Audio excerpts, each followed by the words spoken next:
సర్వేశ్వర నీ జనతేక సుతుడు మరణమును జయించు స్వర్గరాజ్యములో ప్రవేశింపవలన చిత్తగించు. నిన్ను సేవించి మరణించిన నీ విశ్వాసం మృత్యువును దాటి వారి సృష్టికర్తను రక్షకుడు శాశ్వతముగా రక్షించు భాగ్యమును పాల్గొన మీతో కలిసి పవిత్రాత్మతో సహా యుగ యుగములు జీవించు పాలించు మానవుడైన క్రీస్తు ద్వారా ఈ మనవి చేయుచున్నాము.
ఆరాధనలు కలిపి ఘనపరచుచున్నాము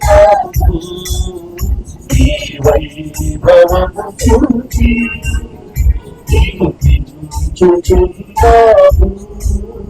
తెలివైన పుత్రుడా జగమేలు క్రీస్తువా జగమేలు దేవుడా పుత్రుడా పరమేశ్వర పరిశుద్ధుడా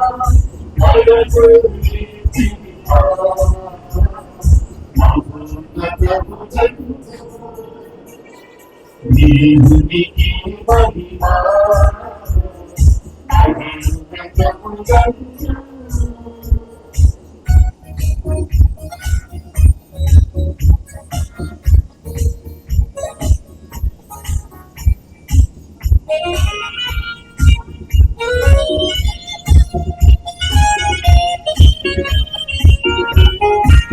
మహిమా పరిహారించేదివా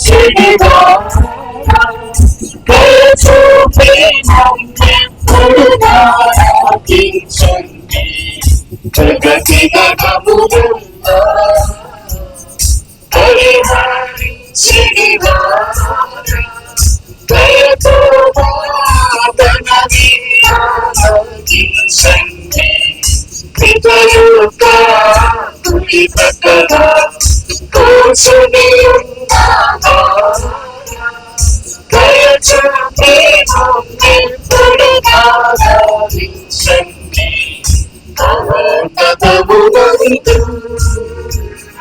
దేవునికి మహిమా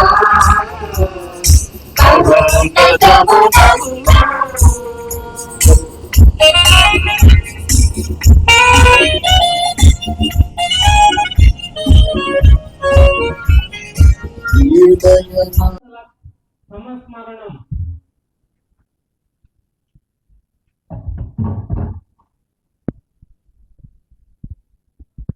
చాలా మంది సజీవుల గురులు. మొదటి పఠనము దానియేలు గ్రంథము 12వ అధ్యాయము పవిత్ర వచనములు 1 నుండి 3 వరకు. దానియేలు గ్రంథము 12వ అధ్యాయము పవిత్ర వచనములు 1 నుండి 3 వరకు. మీ జాతిని కాపాడు మహాదూత మిఖాయేలు ప్రత్యక్షమగును. అప్పుడు విపత్కాలం ప్రార్థించును. జాతులు పుట్టినప్పటి నుండి అంతటి విపత్కాలం ఎన్నడూ సంభవించి ఉండలేదు. ఆ కాలం సమీపించినప్పుడు మీ జాతిలో దేవుని జీవగ్రంథమైన తమ పేర్లు వ్రాయబడిన వారు జీవితులు. అప్పటికే చనిపోయి మట్టిలో నిద్రించు వారిలో చాలా మంది సజీవులగుదురు. వారిలో కొందరు నిత్య జీవం పడయుదురు, మరికొందరు శాశ్వత అవమానం. 13:36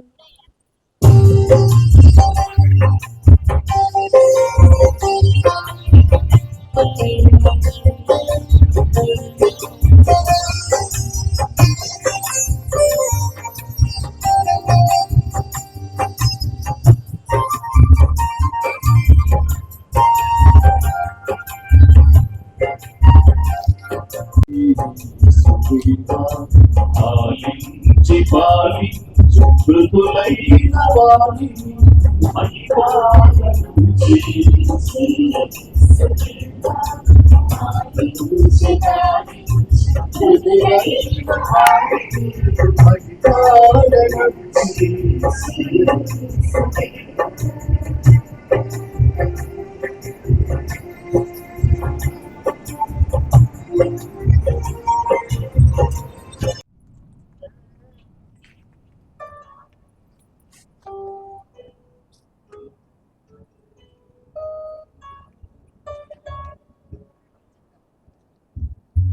ప్రభుని పొందునుగాక,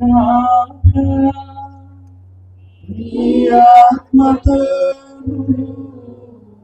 ఉండునుగాక. పునీతలుగా రాసిన పవిత్ర సువిశేషములోని భాగము. ప్రభువా నీకు మహిమ కలుగునుగాక.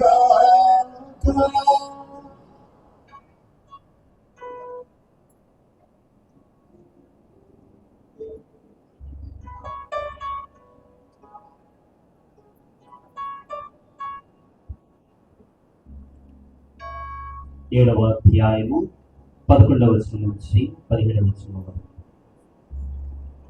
అటు పిమ్మట యేసు నాయిను గ్రామమునకు వెళ్ళుచుండగా శిష్యులను గొప్ప జనసమూహమును ఆయన వెంట వెళ్ళుచుండెను.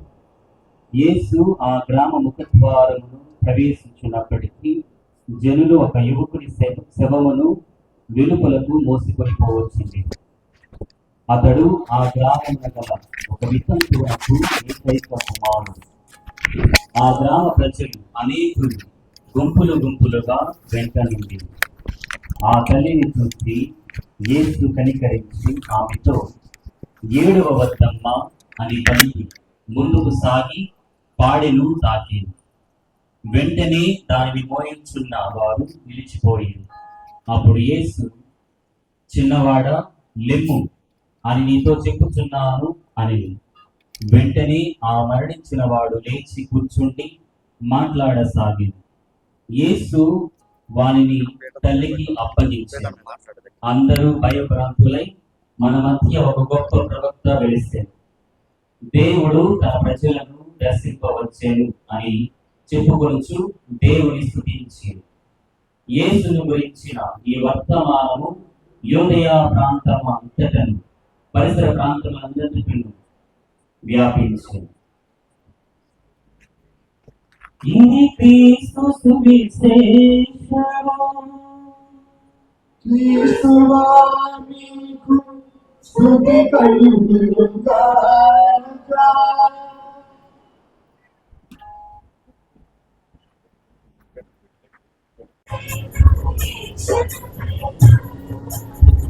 పడిపోతుంది క్రీస్తువా,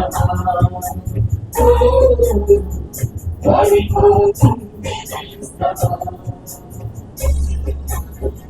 పడిపోతుంది క్రీస్తువా, పడిపోతుంది క్రీస్తువా. జీవితం పడిపోతుంది జటిలతి జీవితం పడిపోతుంది. మనము చూద్దాము. రెండవ పట్టణము పునీత యోహాను రాసిన మొదటి లేఖ 3వ అధ్యాయము 1వ వచనం నుంచి 2వ వచనం వరకు. పునీత యోహాను రాసిన మొదటి లేఖ 3వ అధ్యాయము 1వ వచనం నుంచి 2వ వచనం వరకు. సోదరులారా, తండ్రి మనలను ఎంతగా ప్రేమించెనో చూడుడు. ఆయన మిక్కుటమగు ప్రేమ వలననే మనము దేవుని బిడ్డలమని పిలువబడుతున్నాము. యథార్థముగా మనము అట్టివారమే. లోకము దేవుని ఎరుగలేదు, అందువలననే అది మనలను కూడా ఎరుగదు. ప్రియులారా, మనము ఇప్పుడు దేవుని బిడ్డలమే కానీ ఇక ఏమీ కానటిమో ఇంకనూ స్పష్టము కాలేదు. క్రీస్తు దర్శనము ఇచ్చినప్పుడు ఆయన యథార్థ రూపమును మనము చూతుము కనుక ఆయన వలె అగుదుము అని మాత్రము మనకు తెలియదు. ఇది ప్రభుని వాక్కు. సర్వేశ్వరునికి వందనములు.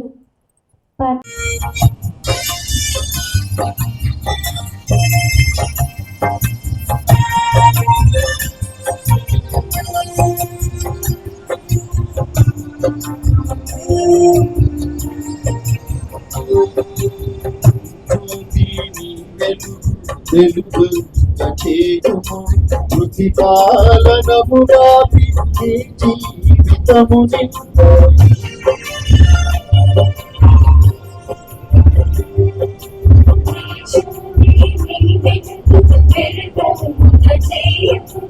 నింపు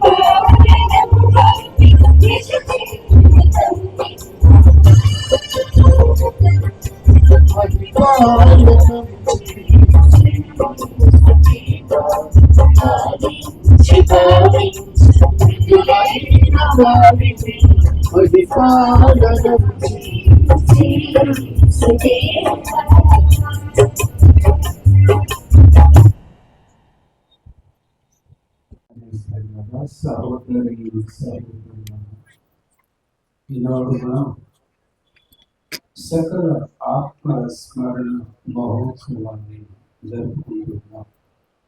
సకల ఆత్మ స్మరణ చనిపోయినటువంటి ప్రతి ఒక్కరి ఆత్మను ఈనాడు మనం స్మరించుకుంటున్నాం. వారి గురించి తలచుకుంటున్నాం, ధ్యానిస్తున్నాం.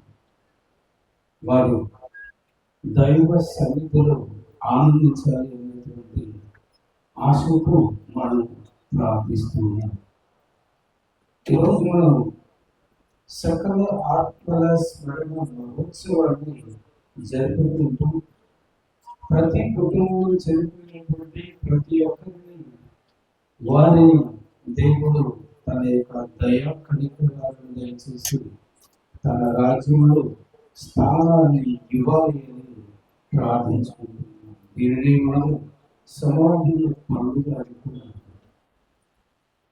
ఇక్కడ మనం సమాధులను ఈనాడు ఎంతో శుభ్రపరిచి అలంకరించి పూలతో అక్కడ మనం ఏర్పాటు చేసుకొని ఆ సమాధి వద్ద చేరి భక్తితో ప్రార్థిస్తున్నాం. చనిపోయినటువంటి వారి కోసం ధ్యానిస్తూ ఉన్నాం. వారి లోకంలో మనతో కలిసి ఉన్నప్పుడు ఏ విధంగా మనకు తోడుగా ఉన్నారు, ఏ విధంగా మనకు సహాయిస్తున్నారు, వారి యొక్క సేవ, వారి యొక్క పనులు అన్ని కూడా ధ్యానం స్మరించుకొని మరి వారు లేనటువంటి లోటును కథోలిక శ్రీశ్రవ సత్యోపదేశంలో మనం ఒకసారి చూసినట్లయితే, ధ్యానించినట్లయితే మరణించిన వారి కోసం ప్రార్థించడం మన కర్తవ్యం, రెస్పాన్సిబుల్ బాధ్యత. ప్రతి ఒక్కరు ప్రార్థించాలి. చనిపోయేవాడిని ఇంకా వాళ్ళు మనకంటే కూర్చోవాలి లేదా మనకంటే పాపాలు ఏది ఏమైనా ప్రార్థించడం అనేటువంటిది మన యొక్క బాధ్యతగా మనం ఈనాడు గుర్తించాలని తెలుసు వాళ్ళకు తెలియజేస్తుంది. మరణించిన వారి కోసం ప్రార్థించడం మన కర్తవ్యం. చనిపోయిన వారు దేవుని దర్శనం పొందేలా వారి కోసం ప్రార్థించడం అనేటువంటిది శ్రీ సభ వరకు బోధించేటువంటి ఒక విషయం ఈనాడు. శ్రీ సభ బోధిస్తుంది, ఏమని బోధిస్తుంది? ప్రతి క్రైస్తవ బిడ్డగా నీవు చనిపోయినటువంటి వారి కోసం ప్రార్థించినట్లయితే వారి యొక్క ఆత్మ ఎక్కడ ఉన్నాయో అక్కడే ఉంటుంది. వారి సహాయపడేటువంటి వాళ్ళు ఎవరు కూడా లేరు. అందుకే భూలోకంలో ఉన్నటువంటి మనం వారి కోసం ప్రార్థించాలి, ధ్యానించాలి. అటు పరలోకం చేరినటువంటి మోక్షవాసులు కూడా మన కోసం ప్రార్థిస్తారు. కాబట్టి నరకంలో ఉన్నటువంటి వాళ్ళు ఏ విధంగా వారికి అటువంటి అవకాశం ఉండదు, వారు మన కోసం ప్రార్థించాలి. అందుకే బ్రతికి ఉన్నటువంటి మన కర్తవ్యం గుర్తించుకోవాలి. ఈ ఒక రోజైనా రెండు రోజు కాదు, సంవత్సరం కూడా వారి కోసం ధ్యానించుకోవాలి, వారి కోసం కొన్ని పూజలు సమర్పించుకోవాలి. ఆ పూజల వల్ల ఈ ఆత్మ రక్షించుకుని పాప మన్నింపుకు లోనై దైవ సన్నిధిలోనికి వెళుతున్న చనిపోయిన వారు దేవుని దర్శనం పొందిన వారి కోసం మన యొక్క ప్రార్థన సహాయం పొందుతుంది. ప్రియ సహోదరి సహోదరులారా, మన సత్యోపదేశం, మనం నేర్చుకునేటువంటి సత్య ఉపదేశం ఏంటి అంటే మన బాధ్యతను మనం గుర్తించాలి అన్నటువంటి లూకాసు సువార్తలు 7:11-15 వచనాలు మనం చదివినటువంటి ఈనాడు యేసు నాయన వద్ద విధవరాలి యొక్క కుమారుడిని మరి లేఖలో మనం చూస్తున్నాం. ఏడుస్తూ ఉన్నారు, ఎంతో మంది జాడు గ్రామంలో బయటకు వస్తుంది. యేసు ప్రభు ఆ గ్రామంలో లోపలికి వెళ్తున్నారు అది యొక్క శిష్యుడు సమూహం.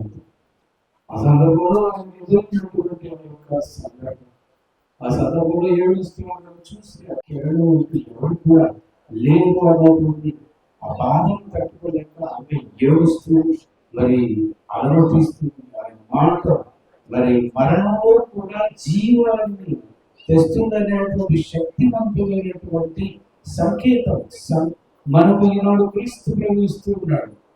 అతనికి జీవాన్ని పోసి తట్టి లేపి తల్లికి అప్పగిస్తూ ఉన్నాడు. దానివల్ల ఆ ప్రజలందరూ అనుకుంటున్నారు ఎవరు ఒక ప్రవక్త మన మధ్యలో కలిసి ప్రవక్త కాదు, అంతకంటే ఎక్కువ దేవుని యొక్క కుమారుడు, దేవుని లోకానికి వచ్చాడు అన్నటువంటి దాన్ని ఆ ప్రజలు అన్నాడు. ఎంతగానో మరి ప్రబలిపోయింది ఆయన గురించినటువంటి సత్యం అందరికీ మరి తెలిసిపోయింది. మరణం అనేది ముగింపు కాదు అన్నటువంటి దాన్ని క్రీస్తు ప్రభు ఆ యొక్క అద్భుతం ద్వారా తన యొక్క మరి పునరుత్థానం ద్వారా కూడా ఆయన ప్రకటించిన ఆయనను విశ్వసించే వారికి నిత్య జీవానికి ఒక మార్గం అని మనం ఈనాడు గుర్తించాలి. ఆయన విశ్వసిస్తే నిత్య జీవానికి మార్గాన్ని ఆయన మనకు దయచేస్తాడు, చూపిస్తాడు. ఆ విశ్వాసం నన్ను విశ్వసించినటువంటి వాడు మరణించినా జీవిస్తాడు, మరణించినా జీవిస్తాడు. ఈనాడు ఈ యొక్క విధంగా మరి కుమారుడు ఏ విధంగా జీవించాడో ఆ విధంగానే జీవిస్తాడు. మరణించినటువంటి ప్రతి వ్యక్తి ఆయన ముందు నిలబడవలసి వస్తుంది, ఆయన యొక్క తీర్పు లోను కావాల్సి వస్తుంది. ఆయన మరి మన్నింపు వసించినట్లయితే మన జీవితం మరి ఆయనకు అనుగుణంగా ఉన్నట్లయితే, లేదా ఒక విశ్వాసపాత్రమైనటువంటి జీవిగా జీవించినట్లయితే ఆయనలో మరి జీవిస్తాము. ఆయన యొక్క పునరుత్థానాన్ని ఆయన భాగంని తను మరి తన ప్రేమకు పాత్రుడిగా జీవించినటువంటి వాడి వల్ల జీవించాడు కాబట్టి, అవిశ్వాసం లేనటువంటి వాడిగా జీవించాడు కాబట్టి నరకమే ఆయనకు ప్రార్థిస్తుంది. అక్కడ ప్రార్థన చేసుకోలేరు కాబట్టి తొలగించు స్థలంలో ఉన్నటువంటి వాళ్ళు ప్రార్థన కోసం తను ప్రార్థించుకోలేదు. ఎందుకంటే అయిపోయింది.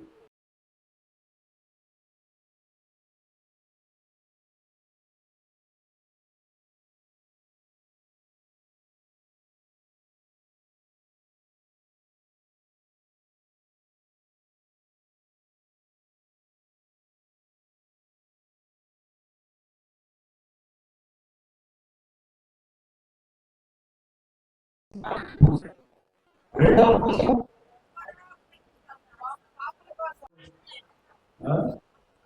పాపు గారి కోసం, పాపు గారి కోసం, ఆయన తలంపు కోసం చేయాలి. ఒకటేమో ఉత్తరించాలి,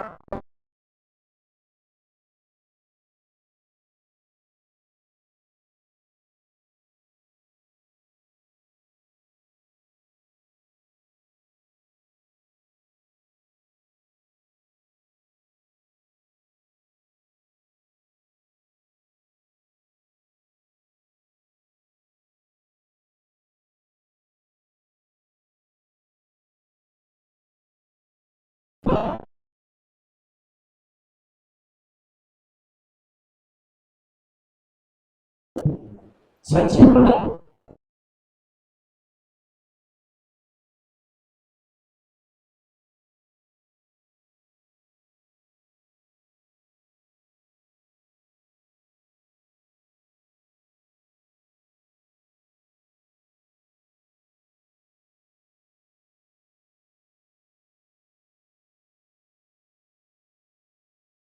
మరణించిన వారు రక్షణ కోసం ఆయన ప్రణాళికలు సురక్షితంగా ఉన్నారు అని ఈ యొక్క వచనం వరకు హామీ వస్తుంది. కావున ఈరోజు మనం చేయవలసినటువంటి కార్యాలు ఏంటి అని అంటే ఒక రెండు ముఖ్యమైనటువంటి పనులు మనం చేయాలి. ప్రియ సహోదరి సహోదరు, మొదటిది మృతుల కోసం ప్రార్థన చేయాలి. ప్రార్థన ముఖ్యంగా పరిశుద్ధ దివ్యమని పూజ ద్వారా దేవునితో పూర్తి సహవాసానికి వారి మార్గంలో ప్రణాళికలు ప్రక్షాళనలో ఉన్నటువంటి ఆత్మలకు సహాయపడతాయి. ప్రేమ మరియు ప్రార్థన మరణం యొక్క చేస్తుంది. భూమిపై ఉన్న వారికి, శుద్ధిలో ఉన్నటువంటి వారికి మరియు స్వర్గంలో ఉన్నటువంటి వారికి మధ్య ఆధ్యాత్మిక ఒప్పందం అనేటువంటి ఆ విధంగా ఏర్పడుతుంది. కావున మనం ప్రార్థించాలి, పూజలు మనం వారి కోసం సమర్పించాలి. మనం మరణించినటువంటి ఆత్మల కోసం ప్రార్థిస్తే మనం వారి కోసం చేసే ప్రార్థన దేవుని చేరి ఫలితముగా దేవుని అమితమైనటువంటి దీవెనను మనం తిరిగి పొందుకుంటారు. పునీత ఫ్రాన్సిస్ ది సేల్స్ అనేటువంటి ఆయన అంటున్నాడు, ఉత్తరించు స్థానంలోని ఆత్మలకు మరి చేసుకో సరి అయినటువంటి విశ్వాసం, సరి అయినటువంటి పటిష్టమైనటువంటి మరి విశ్వాసం లేకుంటే ప్రభు అంటున్నాడు, ఆవగింజంత విశ్వాసం లేకుండా ఉంటే నీవు అద్భుతాలు చేస్తావు. ఆవగి మనకు ఉన్నటువంటి విశ్వాసాన్ని ప్రియ సహోదరి సహోదరులుగా ఈనాడు పరిశీలించుకోవాలి. ఈ ఆఫ్రికా దేశంలో ఈ యొక్క గానా అనేటువంటి ఆ యొక్క దేశానికి వెళ్ళినప్పుడు ప్రతి శుక్రవారం నాడు ప్రతి గ్రామంలో ఉన్నటువంటి వాళ్ళు యొక్క ఇటువంటి వస్త్రాలు వేసుకొని, బ్లాక్ డ్రెస్సెస్ వేసుకొని బయటకు వచ్చి ఊరు మొత్తం అందరూ అన్ని కుటుంబాలు ఉన్నటువంటి వాళ్ళు ఒక దగ్గరకు వచ్చి ఒక సెంటర్లో, చర్చ్ దగ్గర లేదా అనుకూలమైనటువంటి ప్రాంతంలో మ్యూజిక్తో పాటలు, ప్రార్థనలు, ధ్యానాలు సాయంత్రం వరకు పాడుతూనే ఉంటుంది. ఎందుకు ఈ విధంగా చేస్తున్నారు అంటే చనిపోయినటువంటి ఆత్మల కోసం ప్రతి శుక్రవారం ఈ విధంగా ప్రార్థిస్తున్నారు. గొప్ప సాంప్రదాయం. మనం కూడా ప్రియ సహోదరి సహోదరులారా చనిపోయినటువంటి ఆత్మల కోసం ప్రార్థిస్తున్నాం. వాళ్ళ కోసం పూజలు సమర్పిస్తున్నారు. ద్వారా చనిపోయినటువంటి వాళ్ళ ఆత్మలు ప్రచారం చెంది మోక్ష రాజ్యంలోకి ప్రవేశించడానికి ఆత్మలు పవిత్రాత్మ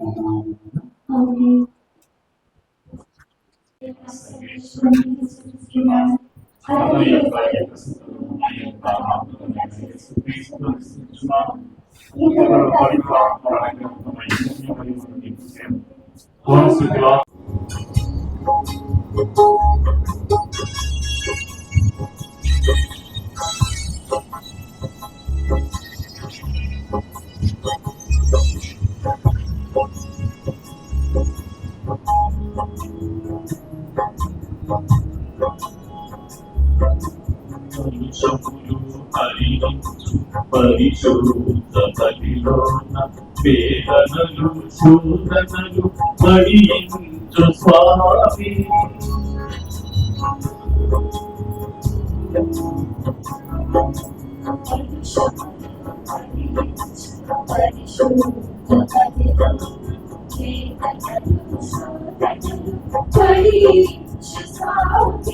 సరి అయిన బలులనే ఈనాడు అర్పించు.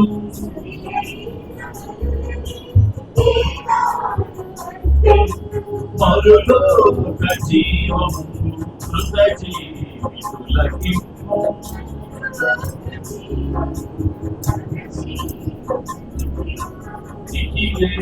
యేసుదేవునికి నీరాజనములు వరకన్యమగునికి వందనార్పణములు. యేసుదేవునికి నీరాజనములు.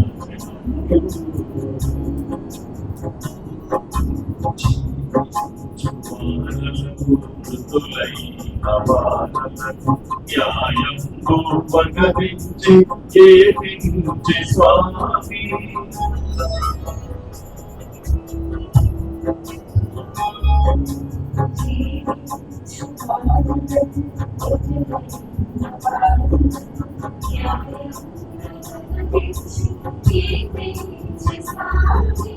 మృతుడైన లాజరుకు కృప చూపి అటులా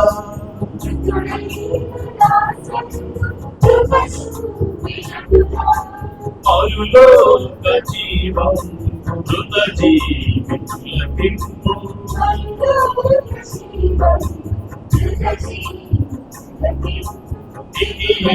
యేసుదేవునికి నీరాజనములు వరకన్యమగునికి వందనార్పణములు.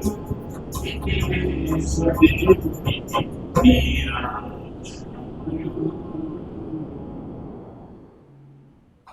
సహోదరి సహోదరుల, నేను మీరు అర్పిస్తున్న యుగం సర్వశక్తి గల పేద సర్వేశ్వరుడు మీ పాదములగా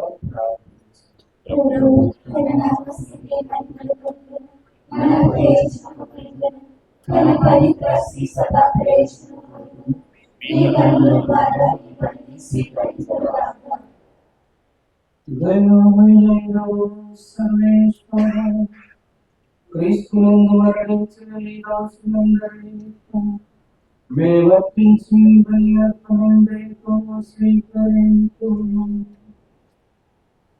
ఈ ఏకైక బలి ద్వారా వారు మరణ బంధముల నుండి విముక్తి నుండి శాశ్వత జీవము పొందుటకు అర్హులగుదురుగాక. మీతో కలిసి పవిత్రాత్మతో సహా యుగ యుగము జీవించు పాలించు మా నాథుడైన క్రీస్తు ద్వారా ఈ మనవి చేయించున్నాము.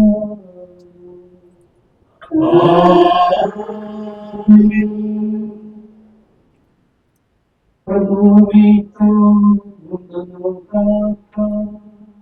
మీ ఆత్మతోను ఉండునుగాక. మీ మనస్సులను ఉన్నతమునకు త్రిప్పండి.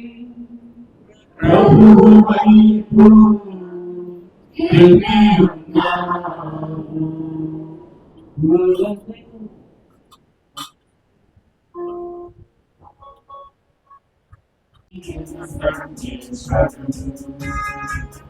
పరిశుద్ధులు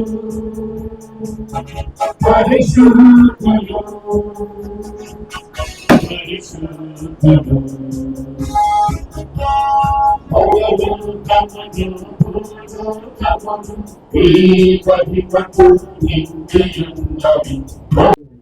నీకు ఆ పవిత్రుడు నీ సృష్టి అంతని స్థుతించుటైన నీ కుమారుడు మా ప్రభు అయిన యేసుక్రీస్తు ద్వారా పవిత్ర ఆత్మ ప్రభావం వలన సమస్తమైన జీవం పోసి పవిత్రపరుచున్నారు. ప్రపంచం ఆధునికం సూర్యోదయం నుండి సూర్యాస్తమయం ఈ నాలుగులకు నిర్ణయమైన వలన అర్పించకై ప్రజలను నిరంతరం పిలుస్తున్నారు.